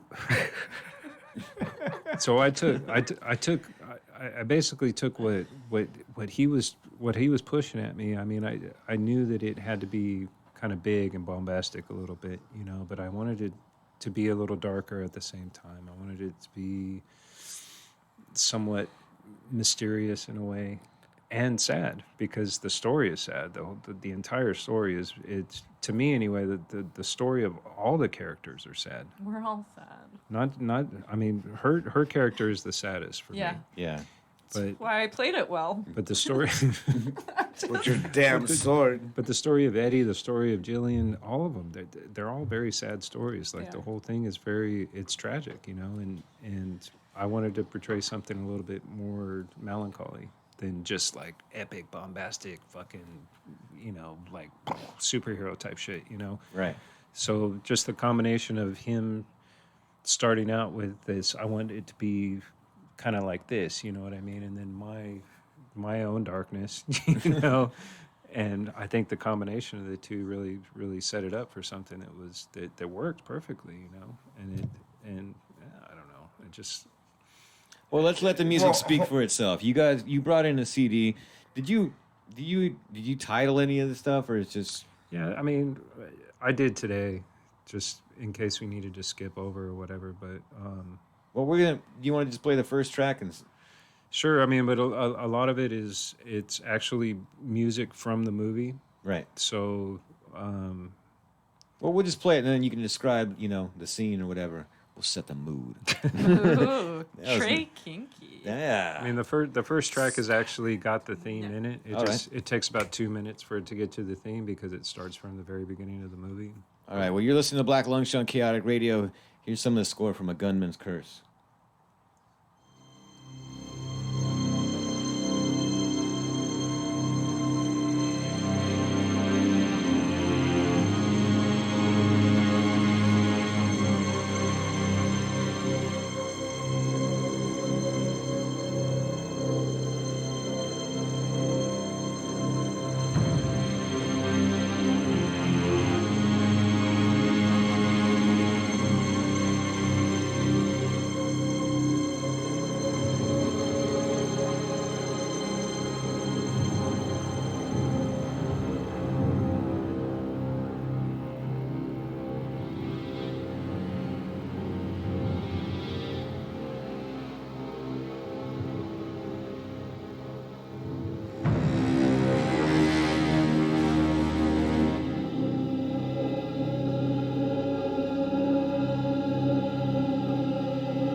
You're listening to the Black Lung Show live on Chaotic Radio. I'm your host, Ryan Pena, and I'm joined in studio by the cast and crew of the upcoming film. Well, I mean, it's already done. A Gunman's Curse. But you guys haven't seen it yet, unless you were at the movie theater with us in Redlands where it premiered. Jeff, goddamn, that shit's bad. B, what do you think of that, dude? That's my brother right there, dude. That was amazing. Right, and that's all him by himself. It wasn't anybody else that he put that shit all together. He had to teach himself how to do it, sort of. I mean, I know you're a great musician. I've been working with you forever, and I know you even had to buy new equipment and learn how to do that. I remember talking to you on the phone. Right. That shit is just all the amazing. money that Easy gave me for this project. It all went to the equipment. Yeah, I know. So I Mine went basically to I did this. I did it all for free. Pretty much, yeah.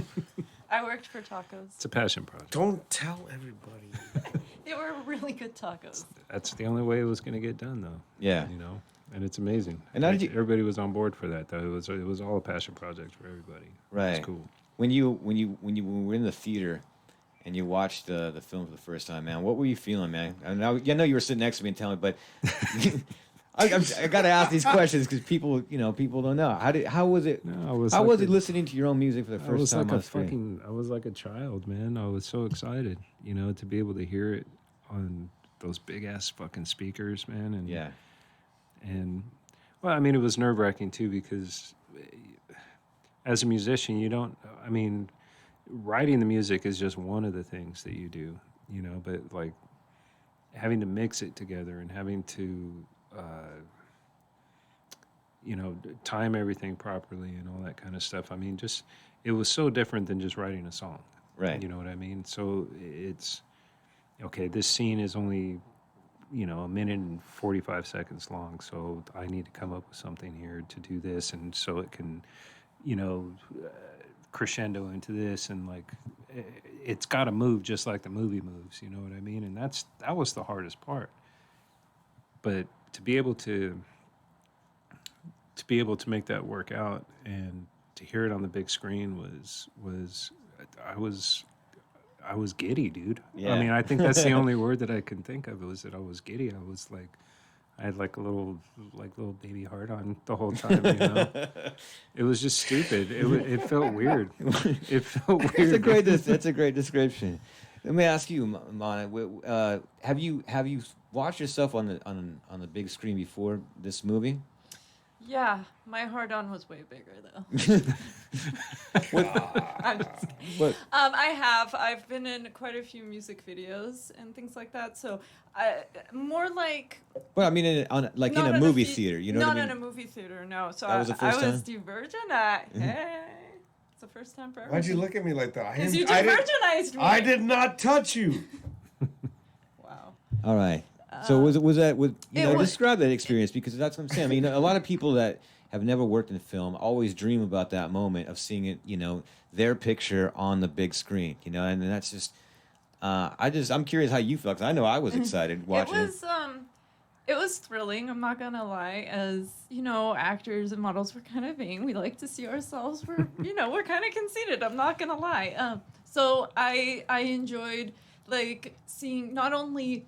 What was cool for me is sometimes when you're an actor, you're like waiting for your scenes to be like, oh, I want to see how that looked. Right. For me though, the whole movie was like that for me because not only when my scenes would come up, I could see how I looked, but I saw the makeup and all the makeup I did. So every scene for me was like, oh my God, that's my work. That's my work. And not just me acting, but also my makeup work.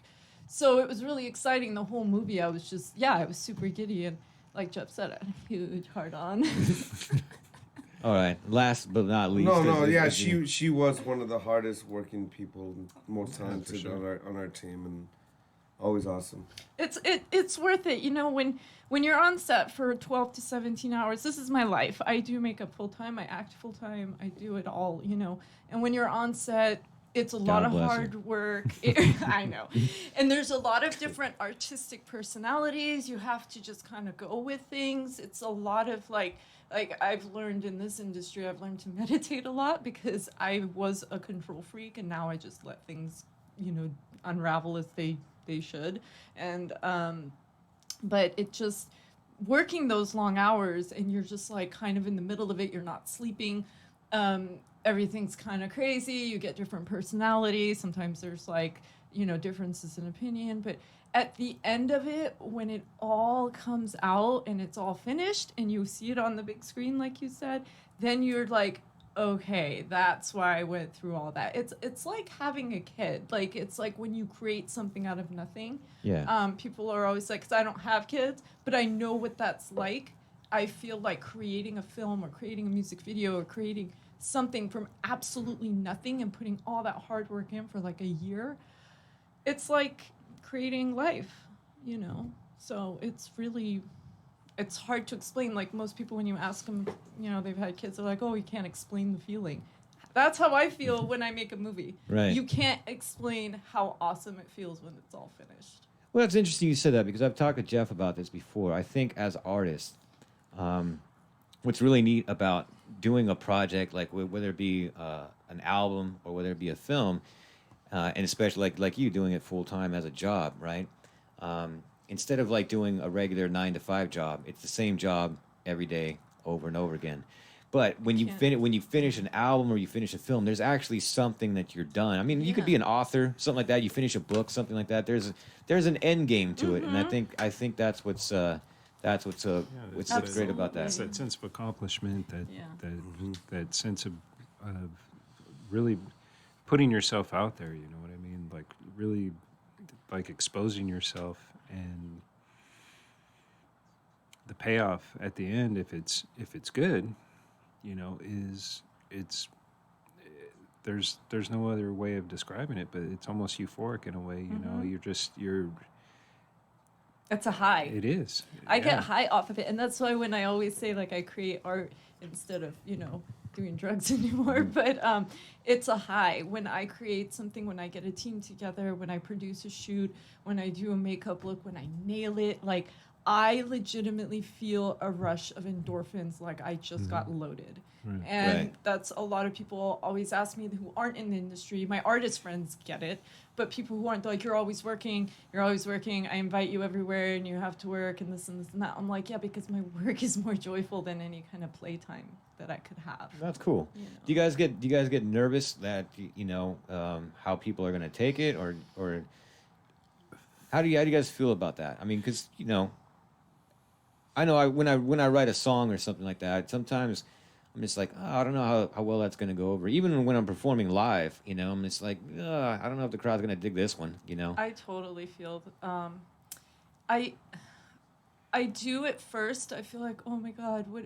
I used to care a little bit more, but now I've gotten to the point where I really don't give a shit what people think, and I've. Good for you. Yeah, I could give a fuck less. I'm like, hate me, go ahead, you know, whatever. Just, it's. I used to be like, oh my God, what if people don't like it, blah blah blah. But it gets to a point where I'm like, I don't give a shit if 100 people think it's stupid, but if one person comes to me and is like, your work moved me and made me feel better or made me like open my eyes or this or this or that, or if one person appreciated it, then it's all worth it to me. I don't pay attention to, you know, that what I disagree with is that saying, oh, you know, prove your haters wrong, succeed to prove your haters wrong, or those who said that you couldn't do it for them. I say fuck them. Why even think about them? You know, like who gives a shit? I'm doing it for the people who are rooting for me, who are like, I like your work, keep doing it. Like, I don't think about my haters. I don't think about people who don't like my work. Fuck it. Go. Yeah. I don't give a shit. That's a good thing. Like I said, we try to keep it positive here on the Black Lung Show, and you know, everyone that's listening, I'm a huge horror fan, and so one of the movies I just watched recently was Hellfest, right? And I'm not going to say it sucks because it really fucking does.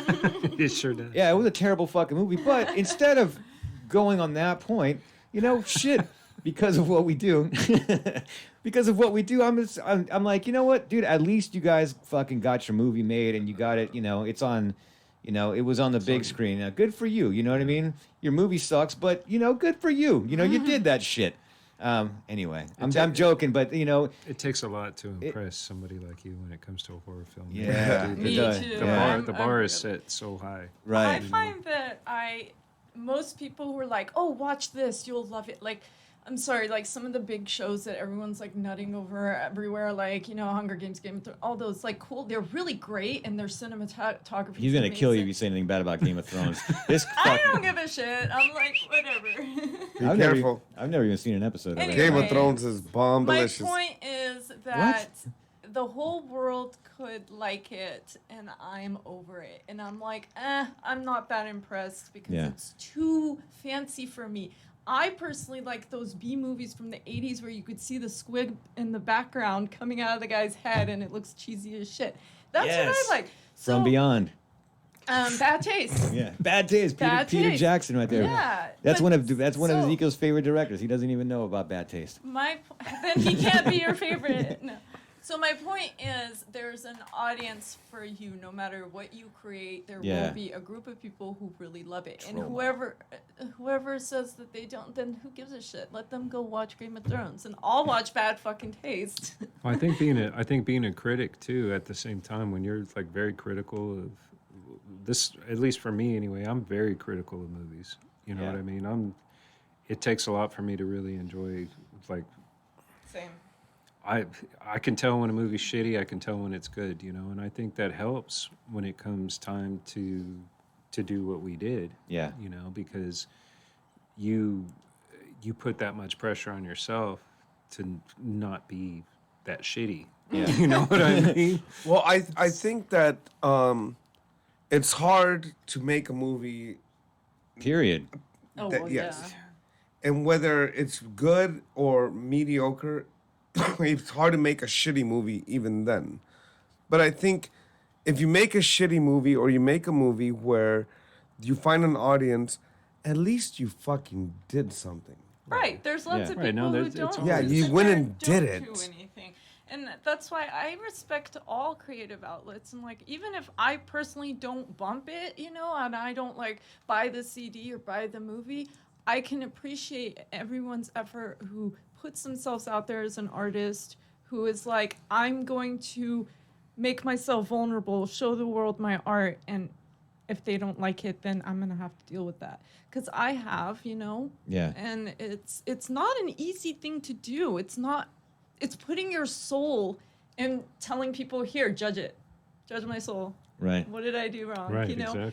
And anyone who does that is a hero in my book, to be honest. So that's an interesting segue right there. We said it in the beginning of the hour, and I want to plug it right now because there are going to be some people judging this film. So whereas the film is going to be playing at a film festival, go ahead, Ezekiel. At you the can tell. AOF Mega Film Festival in Las Vegas by Del Weston. And yes, we'll be playing there, and we're very excited. You can go, I believe, to AOFmegafest.com. Is that it? I think so. I think so. And to get all the information on there. And, Weston is very good at promoting and loving independent people in film and music and all kinds of artists. And it's going to be huge. And just look it up so you can see what's going on. We're all going to be there. Yeah. Mana might be there with her sword. I don't know. I might have to hide it. I'm bringing my sword in. No! And he taught me, actually, one I of the showed her a coolest move that I parts- shouldn't have shown her. One of the best parts about me playing Sybil Vane is I had to learn how to wield a sword. Gosh. And I learned, and I could chop off your thumb if I really, really wanted I to. never should have showed her No, that. he's That's got right. me. He's created a monster. Yeah. So what awards is the film up for that you know of so far? We'll find out when it's announced. Oh, all right. Yeah. Just know that we're playing there, and when it's announced, End of it'll come July. from. Yeah. Then we'll know. It doesn't matter though. It's better than anything else. The bottom It's line gonna is be- that we're playing Yeah. along with all these other great filmmakers, artists from all crafts, and we're all going to be there, and we can all, be part of the festivities, and meet some other people. See, who knows? We should mention Eddie, man. We haven't talked about Eddie enough. Eddie, I was Eddie's just, I was awesome. just going to get to that. Eddie Who tried to wants to kill me go? though. Eddie keeps trying to kill me, and I don't know about all that. Well, I'll tell you this. I mean, everyone that watches the film, you get different responses, and everybody loves Mana. This guy, whatever his name is, And That's fucking. and a lot of the Jeff. No, Hi. it's fine. No, I don't mind. The one thing we keep getting, the number one big cue on this is Eddie's performance as Pistolero. It's amazing. It was inspiring for sure. And the second one that comes is his score. Okay, we're talking about Eddie though right now. But let's go to Yeah. Eddie. So listen. Eddie's. I mean, in all accounts, he really stole the show. So for everybody listening, the main hero of A Gunman's Curse, Pistolero, is played by Eddie. What's his? I don't know. Eddie Mahana. There you go. Thank you. Mahina. I call him Mahina. I don't know. All right. So his performance, I would say is not similar, but you know, when you watch Pirates of the Caribbean, right? The Jack Sparrow character, it's kind of like that. He plays an alcoholic gunman that's cursed, that can't die, and it's just fucking fun as hell to watch it. It's one of the best performances that I've seen in well, I would say, I was gonna say independent film, but you know, in most films, he really knocked it out of the park. I mean, you're watching it, you're laughing. It's a really, really great performance. So, with that being said, anything you. What do you want to say about anything else about his performance? I want to say, I guess the only thing I can say is when I created the character, I did not imagine it that way. But when he did it and brought it to life, it made me feel really good that what was on page was no longer just ink. There was a real character that was living and breathing that brought to life on screen. And the way he did it, I don't know if anybody else could have done it the way he did. I thought it was brilliant. It reminded me of. I would tell him this periodically throughout the project. I had to watch these scenes all over and over and over again and I kept seeing like Al Pacino mixed in with fucking Fredo. You know what I mean? You know, and I was like, dude, you got whatever it is you have, you fucking have it. You know what I mean? And he was just he was charismatic and like you couldn't take your eyes off him. You know what I mean? Yeah. And he owns that fucking character, dude. I mean, Johnny Depp is Johnny Depp, right?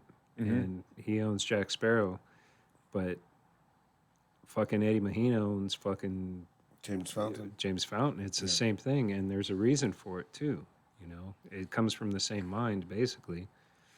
Yeah, I would say for everybody listening too, when you get a chance to see this film, another one is kind of like Heath Ledger's performance as a Joker. Yeah. You know what I mean? It's just one of those where you're just like, God damn, this motherfucker is crazy, and he nailed this shit. So, in a weird kind of segue, I've been saving this little tidbit, and B, you're gonna trip out on this, and I think everyone that's listening to the Black Lung Show is gonna tell you. So, since we're talking about Jack Sparrow, if you guys have actually been following the news, this is actually a true story. I know for a fact because I was there and I actually read the script.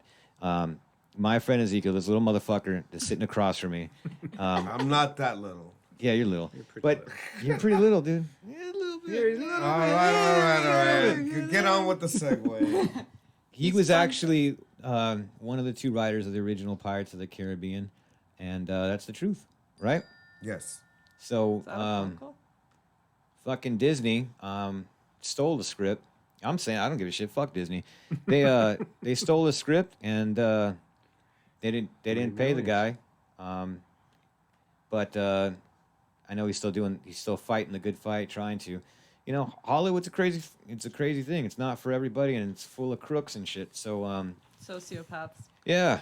So I mean, I'm giving you the floor right now. If you want to talk about it at all, if you want to put your 2 cents on it. I know we want to promote A Gunman's Curse, but you know, I think everyone listening, you know, it's fucking crazy that you wrote a script or co-wrote a script with of one of the biggest Arthur Lee Alfred II, which was my co-writer, yes. And the producer involved was Tova Leiter, who did Die Hard 3 and Varsity Blues and etc. Varsity Blues? And Oh, God damn it. Go ahead. So stop, man. Wow. And so I think that when we wrote Pirates, it wasn't Pirates of the Caribbean. It was called Pirates of the Spanish Main. And because we worked at Disney when we had a movie called Red Hood, which was a re-envisioning of Red Riding Hood, we thought that it would be fun to brand our pirate story on just the title, Pirates of the Caribbean. It had nothing to do with their ride. And so when we gave them the script, they fired us. And then, now it's a $16 billion franchise, which is based on what we wrote.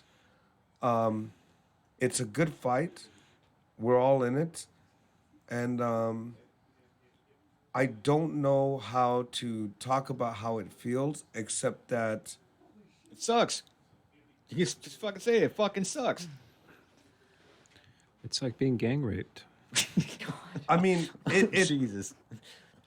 it is in a way, but I think at the end of the day, that the truth will always prevail, and we just move forward. And I hope, my writing partner, Arthur Lee Alfred, and I both feel at the very end of the day is what we hope that happens with this case is that there's other writers and creators that are not scared to go up against big corporations to steal from their ideas and thoughts. And we just don't want to see that happen to anybody. Whether or not we win or not, I know we're going to win this. Fuck them. But I just want to send that message to all the creators out there. Don't be afraid to go up against these monsters. Fuck corporates. Yeah. All about indie punk rock shit. And now I'm going to That's go right. marry Mana. And I'm Well, I outta think Pistolero's a better character anyway. Mana marries no one. All right, so we are winding down on the show. I want to thank everybody for listening. Joey's saying you guys are all amazing. Thanks for representing. This film is going to kick butt. Thanks, Easy. He's out. All right, Joey. Thanks for watching. I know it's been a long show. It's been fun. We're not done yet, but I just really quick. I want to make sure that we plug everything that we need to plug.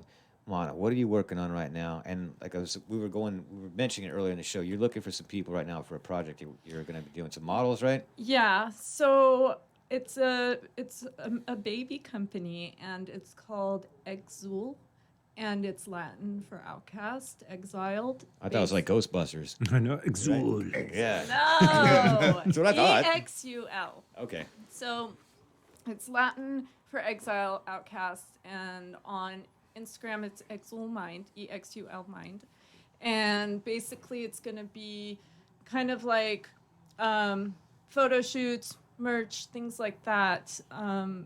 Eventually more, but right now it's just getting off the ground. To basically, what it's gonna do is target people with mental illness, addictions, depression, anxiety, all of that, and it's just kind of gonna be the voice for people suffering with these problems that are scared to talk about it, that hide in the shadows. And that's why it's called like Exile. My whole thing is into outcast. I'm an outcast. I'm totally been that way my whole life, but I feel like it would help a lot.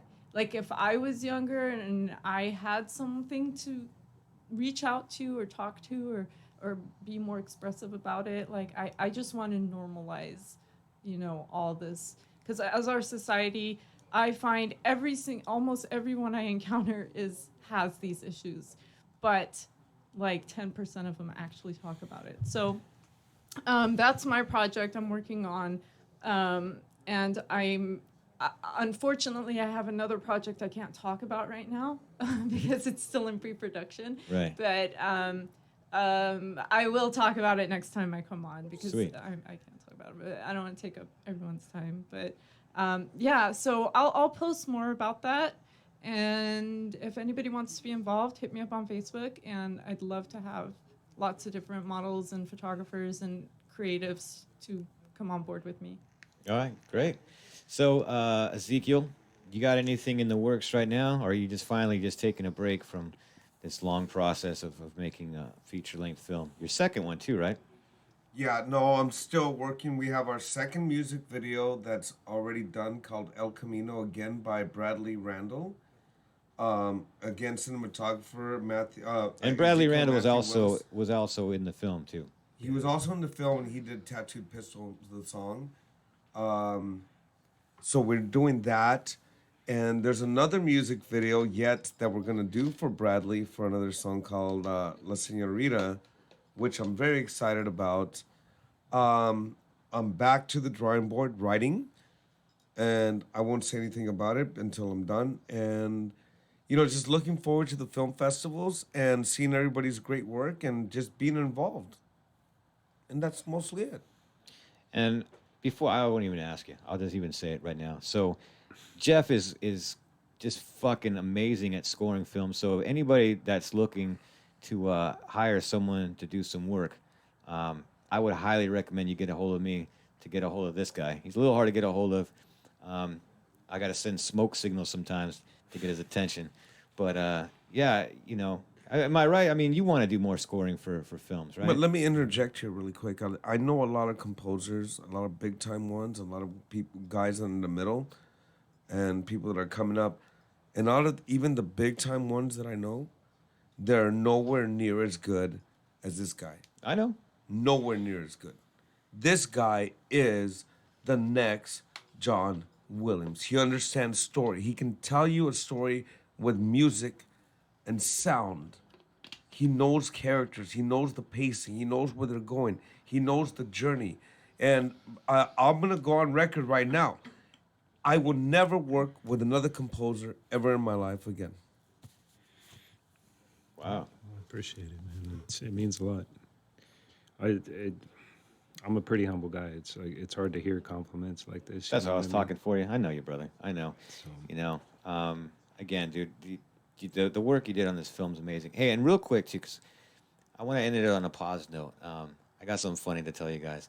I only thought of weird ass shit when I was drunk, but but I got a funny idea in my head, and I was going to talk. And I'd like to. I think I might do another, not an episode of the Black Lung Show next time, but maybe we'll do our own show, a separate one on just horror movies. I want to talk about I want to talk about that a lot because I had this crazy ass idea for a film, for a B movie, right? And one of the things, the reason I was thinking about it, and Ezekiel, you should put up a trailer for this movie, man. You should cut something that way, at least people can check out a trailer for this film. And Miley, it was funny when you were mentioning, the old B movies, right? Mm-hmm. You know what I miss really bad from the especially like the 1980s was the trailer where you had the guy talking and just.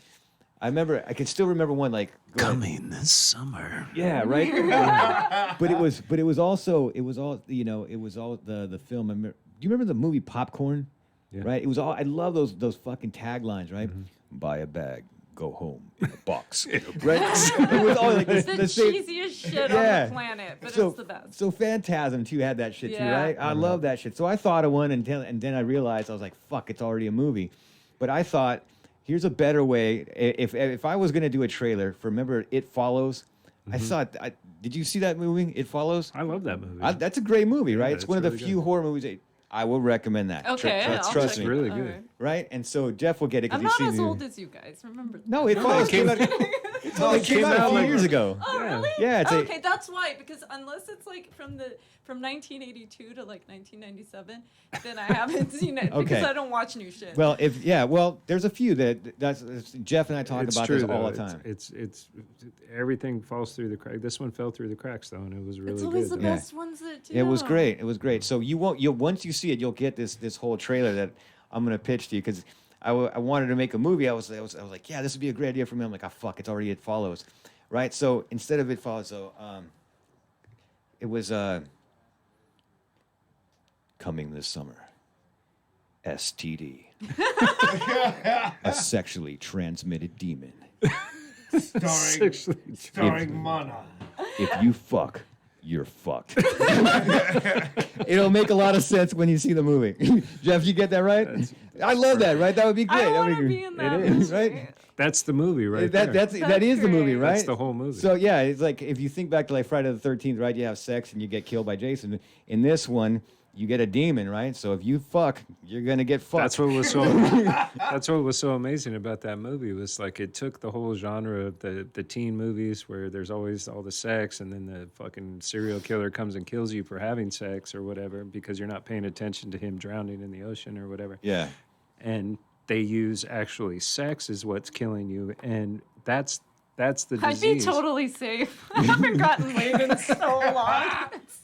Well, you It's just- it's got so many. It's layered though. It's completely layered, man. It's like it's relative to AIDS. my It's name's relative Ezekiel. to everything else. It's a brilliant movie. It's actually a great horror movie, man. It's So there's one and we it's were- got a great soundtrack too.